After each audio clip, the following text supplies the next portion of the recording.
He walked out of a Georgia state prison on the 21st of May 2026. 33 days later, he walked into a Dollar General, handed a store manager 2 crumpled dollar bills, and took her life while she was straightening the cash. The system had processed Jerome Willis since he was 14 years old. It had convicted him, sentenced him, released him, convicted him again, and released him again 1 month before Alexis Hill reported for her Tuesday morning shift. There will be no trial. There will be no verdict. There will be no moment in a courtroom where anyone is forced to explain how a man with a record stretching back 2 decades ended up free to walk into a store on Victory Drive and change 3 boys' lives forever. The only question left is whether anyone in that system is asking why it keeps happening. If you're fascinated by cases like this, subscribe, because the next story is even more unbelievable.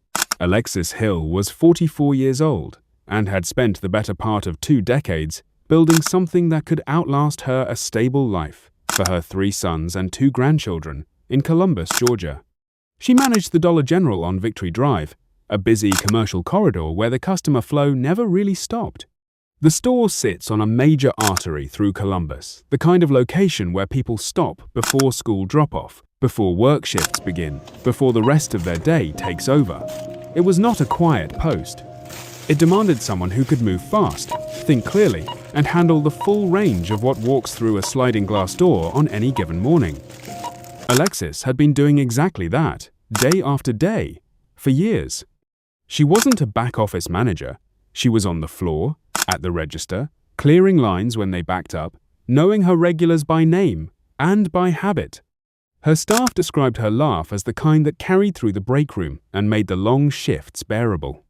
Her brother, Jonathan Hill, described her publicly as a beloved sister and a pillar of their family, the person who held the logistical and emotional threads of the people around her together, even when things got heavy. A friend who spoke to reporters at the scene but asked not to be identified on camera described Alexis as the godmother of her child. Sweet, positive, the kind of person whose presence made a room feel different from the moment she walked in. She kept flowers from her own garden on the store counter. She kept a photo of her 3 sons near the register, the first thing she looked at when the shift dragged, and the last thing she checked before locking up at night. She also kept a small handwritten affirmation card tucked behind her ID badge, a short note to herself about the future she was building for her children. Dollar General Corporation released a formal statement after her death. "We are deeply saddened over the tragic loss of our Columbus store manager. Our thoughts and deepest sympathies are with our employees' family and friends during this difficult time." Just after 10 in the morning on the 23rd of June 2026, Alexis was at the register at the Victory Drive store. The morning was moving normally, steady foot traffic, a regular Tuesday rhythm. Jerome Willis, 33, came in to buy a packet of hamburger buns.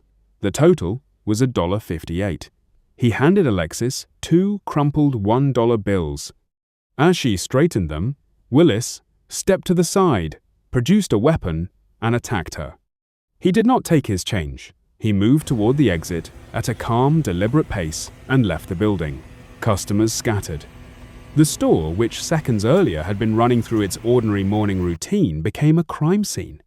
Muskogee County Coroner Buddy Bryan was called to the scene and confirmed Alexis Hill had not survived at 10:45 a.m. She had not yet been at work for an hour.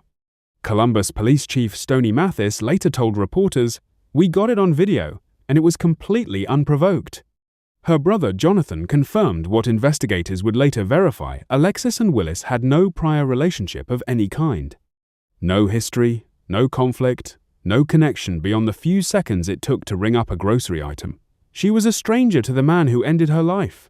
Columbus police immediately began tracking Willis through the surrounding streets. At approximately 11:40 a.m., officers located him in a parking lot at the 3800 block of Baker Plaza Drive, a residential corridor of apartment complexes not far from the original scene. Officers gave verbal commands. Willis did not comply. The officers released K9 Havoc to assist in the apprehension.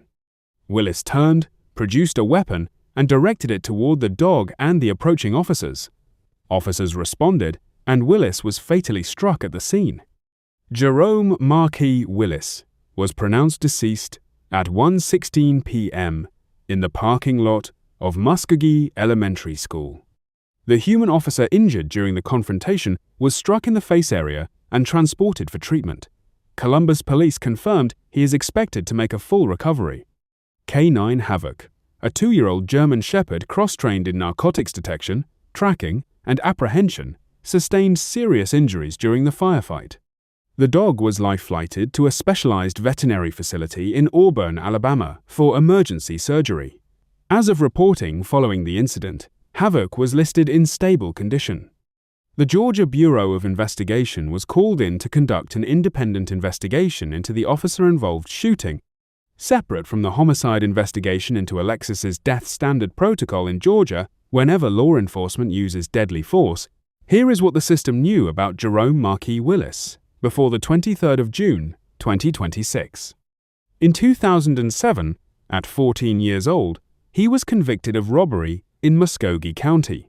The sentence handed down was 20 years with 10 to serve. He was a juvenile when the system first processed him, and the sentence reflected that, but the conviction itself was serious enough to signal a pattern that should have shaped every decision made about him afterward. It didn't. Over the years that followed, Willis accumulated additional convictions across Muskogee County: terroristic threats, simple assault, obstruction of law enforcement, firearms charges, and drug possession. Georgia Department of Corrections records show he was in and out of state correctional facilities multiple times between 2010 and 2026. Not a man who brushed against the system once and moved on, but one who returned to it repeatedly, each time leaving with his behavior pattern intact and unaddressed. His most recent conviction came in 2023 and 2024, when he was charged and convicted of terroristic threats in Muskogee County. He was sentenced to 2 years and served them at Dooley State Prison in Unadilla, Georgia.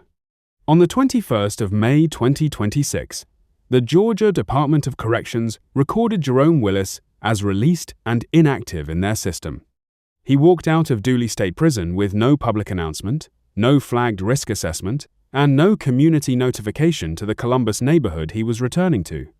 33 days later, he was standing at Alexis Hill's register. The robbery conviction from 2007 carried a 20-year sentence, 10 to serve. The terroristic threats conviction from 2023 and 2024 carried 2. Each time, the sentence was shorter than the one before it. Each time, the behavior that landed him back in the system was more overtly threatening than the last. The direction of that pattern was not ambiguous to anyone paying attention to the full sequence. The question is whether anyone was required to. Chief Mathis was direct when asked about the situation. He said simply, "If you commit a crime of this nature in the city of Columbus and then turn on my police officers, we are going to stop you." It is the kind of statement that makes sense in the immediate aftermath of a violent incident, but it does not address what happened before the store. Willis's record was not hidden. It was not a close call in a grey area. It was a documented pattern across nearly 2 decades: robbery, threats, assault, obstruction, weapons that the system processed, sentenced, and then released back into the same community where Alexis Hill was managing a store. The 2023 and 2024 terroristic threats conviction was the last opportunity for meaningful intervention before June 23rd. He completed that sentence and was released on schedule, with no indication that his long history of escalating behavior was being flagged for additional monitoring or community-level support services. Georgia Department of Corrections records confirm the release date of the 21st of May 2026. What those records do not show is any mechanism that would have connected that release to a risk assessment, a check-in requirement, or any form of follow-up that might have changed what happened 33 days later on Victory Drive. The GBI tip line for this case remains active. Anyone with information is encouraged to contact the GBI Regional Investigative Office in Columbus at 706-565-7888 or submit an anonymous tip at 1-800-597-TIPS. No official motive has been released. Investigators have confirmed Willis had no known connection to the Victory Drive store, no documented reason for choosing that shift or that register, and no history that tied him to Alexis in any way. The Georgia Bureau of Investigation is conducting a forensic examination of Willis and continuing its independent investigation into the officer-involved incident. The homicide investigation into Alexis's death remains open. For Alexis's family, the absence of a motive is not an abstraction, it is a daily reality. Jonathan Hill has asked the public to respect the family's privacy and to refrain from reposting, editing, or monetizing Alexis's photos, name, or personal information without permission from the family or their legal representative. A GoFundMe was established to help cover funeral expenses because the woman who held the family together was gone, and the financial weight of her absence fell immediately on the people left behind. 3 sons and 2 grandchildren are navigating a future that was supposed to include her. Jerome Willis first entered the Georgia correctional system at 14 years old. He was 33 when the incident at Baker Plaza Drive brought his life to an end. In the nearly 2 decades between those 2 points, the system convicted him multiple times, sentenced him multiple times, and released him multiple times. No single decision in that chain was necessarily wrong on its own. Sentences were served, release dates were met, paperwork was filed and closed.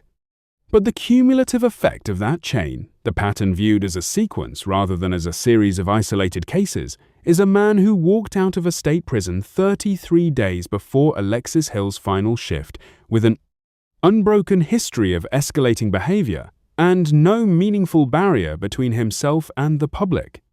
What makes the Dooley State Prison release on May 21st particularly difficult to set aside is the nature of the conviction that sent him there. Terroristic threats, not a property crime, not a substance offense, but a conviction that by definition involves the expression of intent to harm. That is not a category of offense that typically signals a person ready to re-enter a community without supervision. And yet, the Georgia Department of Corrections records show no flagged risk assessment attached to the May 21st release, no supervised re-entry program requirement, and no community notification. Alexis Hill was not targeted because of who she was. She was not chosen because of anything she did or said or represented. She was simply the person standing at the register when a man with a 2-decade record of violence decided to act on it one more time.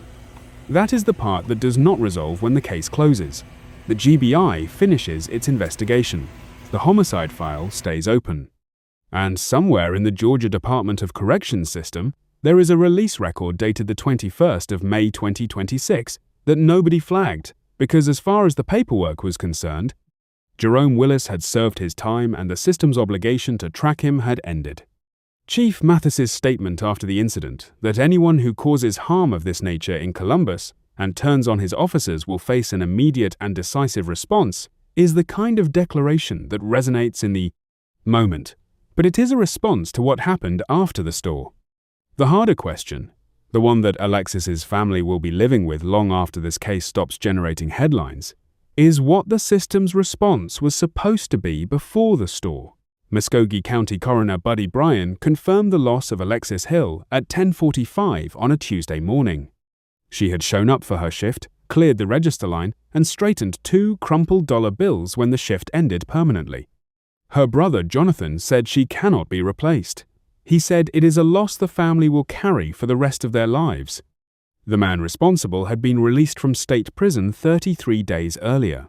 His record was not a surprise. It was not hidden. It was documented, processed, and filed across nearly 2 decades of contact with a system that saw him clearly and kept letting him go. Alexis kept flowers on the counter of the store she managed. She kept a photo of her sons near the register so she could look at them when the shift felt long. She was the godmother of someone's child, the sister her brother called a pillar, the manager whose laugh made the break room feel lighter. That is the woman who was standing at the register on the 23rd of June 2026. And the only reason she was vulnerable to what happened that morning is that the system that had been watching Jerome Willis since 2007 looked at his record one final time on May 21st and decided he was done. If you want cases like this covered with this level of depth, the full record, the timeline, the questions nobody else is asking, subscribe to Crime That Happened. We stay on these stories long after the headlines move on. And drop a comment letting us know where in the world you are watching from. We read every single one.